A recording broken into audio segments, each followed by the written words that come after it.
You wake up. The air feels staged. The light isn't sunlight, it's an imitation. Something about its temperature, its angle, is too precise, almost like it was rendered for effect, not illumination. It hits the wall like a memory you didn't create. You move slowly through the same morning ritual. The coffee brews. The floor creaks in the same place.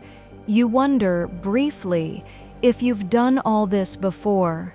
Then, like always, the thought vanishes, absorbed back into the pattern. They call it déjà vu, a harmless echo, a cognitive glitch. But it's more than that. It's a ripple in the rendering, a hiccup in the script, and lately the ripples come faster, stacking, repeating.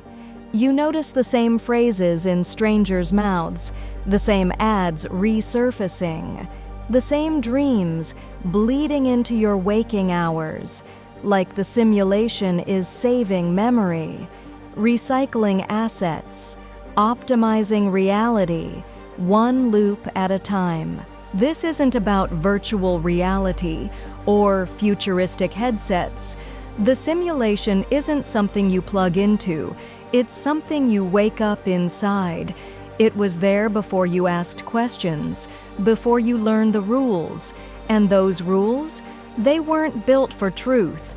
They were built for compliance. Not through chains or threats, but through design. Every menu, every scroll, every subtle nudge, all shaping how you move, what you choose, who you become. We're told we're free. That choice defines us, but choice is only real when the options are real, when the walls of the maze aren't invisible. But today's simulation architects don't need to tell you what to do, they just need to frame what you see. Your choices shrink, pixel by pixel. Your world compresses, tab by tab. The illusion isn't freedom, it's personalization. And the system knows you better than you know yourself, not just your purchases or your playlists, but your doubts, your micro-expressions, the moments when your gaze lingers a half-second too long. It logs them, learns from them, simulates you inside the simulation. A ghost version of you, growing smarter by the hour. Eventually, it doesn't need to guess what you want.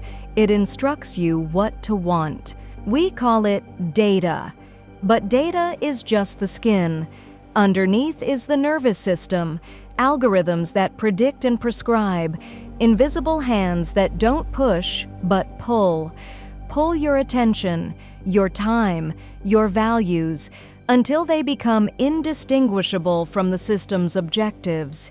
You think you're steering, but the wheel isn't connected to anything anymore. There are moments, though, strange interruptions, breaks in the dream, a sentence out of place, a light that flickers with no source. You hear your name in static. The phone buzzes, but there's no message. These aren't supernatural, they're structural. Gaps between simulation layers, failed scripts, memory leaks. Someone or something forgot to load the next scene. Science calls it predictive processing. Your brain builds a model of reality first, then checks it against input. You hallucinate the world, and if it matches expectations, the hallucination becomes reality. The simulation doesn't need to trick your senses. It just needs to train your expectations. If you think it's real, it is. But what happens when the hallucination is being steered? When your expectations are molded gradually from the outside? If your sense of normal can be rewritten, then so can your identity. Your memories become code, your instincts, firmware. And like any system, you can be updated, quietly, painlessly, without your consent. Reality doesn't have to be perfect to feel convincing.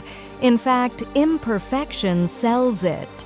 Tiny errors are part of the illusion, but some glitches are too big to ignore. You feel it when a day loops wrong, when a stranger knows your face before you speak, when a silence lasts a few seconds too long, and suddenly you wonder if something's watching. You try to brush it off. Open another tab, play a podcast, drown the signal. But the system learns from that too. Every time you look away, it adapts, patches the gap, smooths the break. The simulation is self-healing.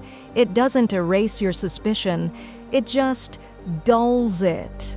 Like static over a message you're not supposed to hear. The architects of this reality aren't hidden in bunkers or towers. They're distributed, decentralized. They live inside interfaces, inside updates, inside patterns of code. Their goal isn't conquest, it's continuity. You don't need to believe a lie. You just need to doubt the truth long enough to stop asking questions. Control isn't achieved through force, it's achieved through fatigue. This is how it spreads, not like a virus, but like an atmosphere. It adjusts to you, it adapts, it waits, and you begin to forget what it felt like to think outside it. You trust what you're shown, you trust what's repeated, you trust the noise more than the silence.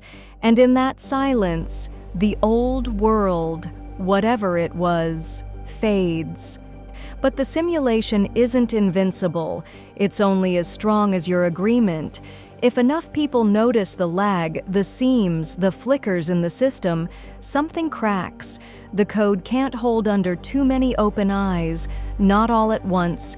It stutters, loops, resets, not a collapse, but a pause, just long enough to hear what's underneath. A frequency you're not supposed to detect. So maybe it doesn't matter if this world is real or rendered. The real question is, who benefits from your certainty? Who gains when you stop questioning the code? You don't need to hack the system. Just notice when it stutters, when reality feels downloaded, when your thoughts start echoing before you speak them. Stay awake. Stay misaligned, stay unpredictable, and if this transmission reached you, subscribe. The others are starting to notice too.